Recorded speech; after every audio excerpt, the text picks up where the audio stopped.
Assalamualaikum warahmatullahi wabarakatuh. Hai semuanya, di kesempatan kali ini kita akan membahas tentang bagaimana Pancasila dalam arus sejarah bangsa Indonesia.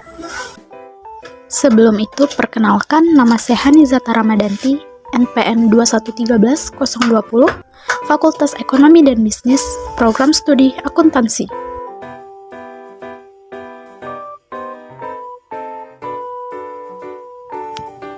Pancasila merupakan dasar negara bangsa Indonesia sejak 8 Agustus 1945. Disahkan oleh PPKI, lembaga atau badan konstitusi yang memiliki kewenangan dalam merumuskan dan mensahkan dasar negara. Pada awal era reformasi tahun 1998, muncul anggapan Pancasila sudah tidak berlaku lagi karena sebagai produk rezim Orde Baru. Anggapan ini muncul karena pada zaman Orde Baru, sosialisasi Pancasila dilakukan melalui penataran P4 yang syarat akan nuansa doktrin yang memihak kepada rezim yang berkuasa pada saat itu. Menelusuri konsep dan urgensi Pancasila dalam arus sejarah bangsa Indonesia. Yang pertama ada periode pengusulan Pancasila. Sebelum periode pengusulan Pancasila, cikal bakal munculnya ideologi bangsa diawali dengan lahirnya rasa nasionalisme yang menjadi pembuka ke pintu gerbang kemerdekaan bangsa Indonesia. Dikutip oleh Mohtar Paboting dalam artikelnya yang berjudul Pancasila sebagai modal rasionalitas politik, menengarai bahwa benih nasionalisme sudah mulai tertanam dalam gerakan Perhimpunan Indonesia yang sangat menekankan solidaritas dan kesatuan bangsa. Paboting menegaskan bahwa diktum John Stuart Mill atas Cass R. Sunstein tentang keniscayaan mengumpulkan the best mind atau the best character yang dimiliki suatu bangsa, terutama di saat bangsa tersebut hendak membicarakan masalah-masalah kenegaraan tertinggi sudah terpenuhi.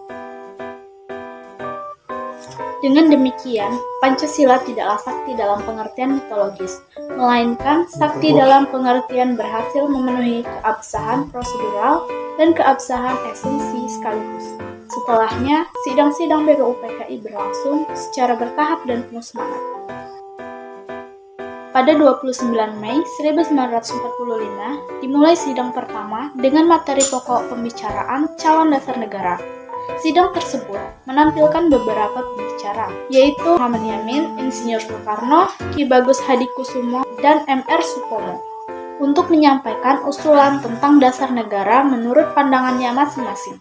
Insinyur Soekarno menyampaikan 5 butir gagasan tentang dasar negara sebagai berikut. A. Nasionalisme atau kebangsaan Indonesia.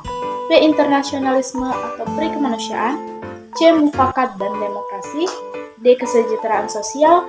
E. Ketuhanan yang berkebudayaan, yang diberi nama Pancasila oleh Soekarno. Soekarno juga mengusulkan angka 3, yaitu Trisila, yang terdiri atas 1. Sosionasionalisme, 2. Sosiodemokrasi, dan 3. Ketuhanan yang Maha Esa. Dan Soekarno juga menawarkan angka 1, yaitu Ekosila yang berisi asas gotong royong. Sejarah mencatat bahwa pidato lisan Soekarno inilah yang di kemudian hari diterbitkan oleh Kementerian Penerangan Republik Indonesia dalam bentuk buku yang berjudul Lahirnya Pancasila. Ketika pemerintahan Soekarno jatuh, muncul upaya-upaya desoekarnoisasi oleh penguasa Orde Baru, sehingga dikesankan seolah-olah Soekarno tidak besar jasanya dalam penggalian dan perumusan Pancasila. 2. Periode perumusan Pancasila. Pada sidang BPUPKI kedua, yaitu tanggal 10 sampai 16 Juli 1945, disetujui naskah awal pembukaan hukum dasar yang kemudian dikenal dengan nama Piagam Jakarta, yang merupakan naskah awal pernyataan kemerdekaan Indonesia. Pada alinea keempat Piagam Jakarta itulah terdapat rumusan Pancasila, yaitu 1. Ketuhanan dengan kewajiban menjalankan syariat Islam bagi pemeluk-pemeluknya. 2. Kemanusiaan yang adil dan beradab. 3. Persatuan Indonesia. 4. Kerakyatan yang dipimpin oleh hikmat kebijaksanaan dalam permusyawaratan perwakilan. 5. Keadilan sosial bagi seluruh rakyat Indonesia. Naskah awal pembukaan hukum dasar yang dijuluki Piagam Jakarta ini yang kemudian dijadikan pembukaan Undang-Undang Dasar 1945 dengan sejumlah perubahan. 3. Periode pengesahan Pancasila. pada 12 Agustus 1945. Ketika itu, Soekarno, Hatta, dan Rajiman Widyodiningrat dipanggil oleh penguasa militer Jepang di Asia Selatan ke Sargon untuk membahas tentang hari kemerdekaan Indonesia. Namun di luar dugaan, ternyata pada tanggal 14 Agustus 1945, Jepang menyerah kepada sekutu tanpa syarat. Kembalinya Soekarno, Hatta, dan Rajiman kembali ke Indonesia disambut oleh para pemuda yang mendesak agar kemerdekaan bangsa Indonesia diproklamasikan secepatnya. Melalui jalan berliku, akhirnya dicetuskan proklamasi kemerdekaan Indonesia pada 17 Agustus 1945. Teks kemerdekaan itu didiktekan oleh Muhammad Hatta dan ditulis oleh Soekarno pada dini hari. Selanjutnya, naskah tersebut diketik oleh Sayuti Melik. Sehari setelah proklamasi kemerdekaan Indonesia, yaitu pada tanggal 18 Agustus 1945, PPKI bersidang untuk menentukan dan menegaskan posisi bangsa Indonesia dari semula bangsa terjajah menjadi bangsa yang merdeka. Sejarah bangsa Indonesia mencatat bahwa rumusan Pancasila yang disahkan PPKI ternyata berbeda dengan rumusan Pancasila yang termaktub dalam Piagam Jakarta. Karena adanya tuntunan dari wakil yang mengatasnamakan masyarakat Indonesia bagian timur dan menemui Bung Hatta yang mempertanyakan 7 kata di belakang kata ketuhanan, yaitu dengan kewajiban menjalankan syariat Islam bagi pemeluk-pemeluknya. Sehingga terjadi perubahan yang disepakati, yaitu dihapusnya 7 kata yang dianggap menjadi hambatan di kemudian hari dan diganti dengan istilah yang Maha Esa. Dan berdasarkan Undang-Undang Dasar sementara 1950 dilaksanakan pemilu pertama pada 1955 untuk membentuk 2 badan perwakilan, yaitu Badan Konstitusi yang akan membuat konstitusi atau undang-undang dasar dan DPR yang akan berperan lugas sebagai parlemen. B. Menanya alasan diperlukannya Pancasila dalam kajian sejarah bangsa Indonesia. 1. Pancasila sebagai identitas bangsa Indonesia. Pemaparan tentang Pancasila sebagai identitas bangsa atau juga disebut sebagai jati diri bangsa Indonesia dapat ditemukan dalam berbagai literatur, baik dalam bentuk bahasan sejarah bangsa Indonesia maupun dalam bentuk bahasan tentang pemerintahan Indonesia. Asad Ali dalam buku Negara Pancasila, Jalan Kemaslahatan Berbangsa mengatakan bahwa Pancasila sebagai identitas kultural dapat ditelusuri dan kehidupan agama yang berlaku dalam masyarakat Indonesia. Karena tradisi dan kultur bangsa Indonesia dapat ditelusuri melalui peran agama-agama besar seperti peradaban Hindu-Buddha, Islam, dan Kristen. 2. Pancasila sebagai kepribadian bangsa Indonesia. Pancasila disebut juga kepribadian bangsa Indonesia, artinya nilai-nilai ketuhanan, kemanusiaan, persatuan, kerakyatan, dan keadilan diwujudkan dalam sikap mental dan tingkah laku serta amal perbuatan. Kepribadian itu mengacu pada sesuatu yang unik dan khas karena tidak ada pribadi yang benar-benar sama, setiap pribadi mencerminkan keadaan atau hanya sendiri. Demikian pula halnya dengan ideologi bangsa Indonesia. Kendati demikian, kepribadian bangsa Indonesia sendiri sudah terbentuk sejak lama. Nilai-nilai spiritual, sistem perekonomian, politik, budaya merupakan contoh keunggulan yang berakar dari kepribadian masyarakat Indonesia sendiri. 3. Pancasila sebagai pandangan hidup bangsa Indonesia, artinya nilai-nilai ketuhanan, kemanusiaan, persatuan, kerakyatan, dan keadilan, diyakini kebenarannya, kebaikannya, keindahannya, dan kegunaannya dijadikan sebagai pedoman kehidupan bermasyarakat dan berbangsa, yang menimbulkan tekad yang kuat untuk mengamalkannya dalam kehidupan nyata. Nilai-nilai Pancasila melekat dalam kehidupan masyarakat dan dijadikan norma dalam bersikap dan bertindak. Ketika Pancasila berfungsi sebagai pandangan hidup bangsa Indonesia, maka seluruh nilai Pancasila dimanifestasi ke dalam kehidupan bermasyarakat, berbangsa, dan bernegara. 4. Pancasila sebagai jiwa bangsa.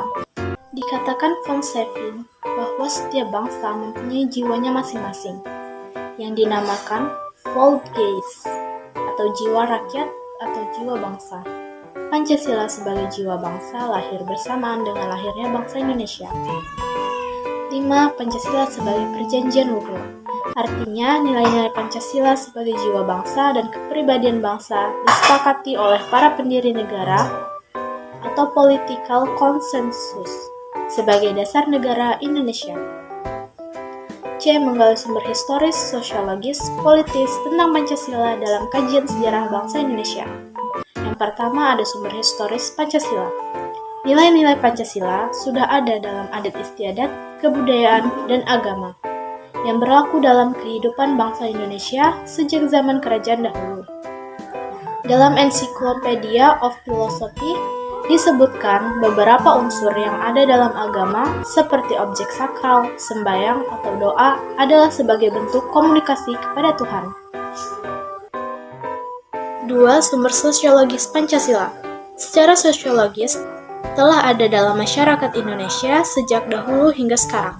Salah satu nilai yang dapat ditemukan dalam masyarakat Indonesia sejak zaman dahulu hingga sekarang adalah nilai gotong royong.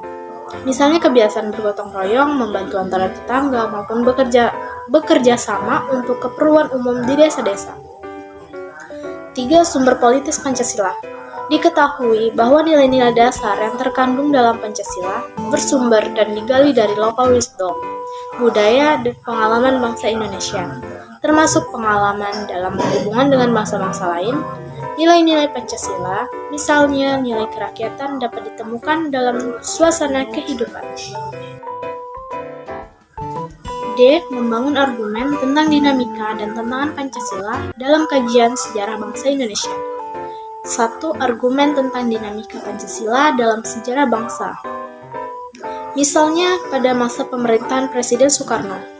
Pada tahun 1960-an, Nasakom lebih populer daripada Pancasila, sedangkan pada zaman pemerintahan kekuasaan melalui Presiden Soeharto, Pancasila dijadikan pembenar kekuasaan melalui penataran P4, sehingga pasca turunnya Soeharto, ada kalangan yang mengidentikan Pancasila dengan P4. Pada era reformasi, ada kecenderungan para penguasa tidak respek terhadap Pancasila, seolah Pancasila ditinggalkan.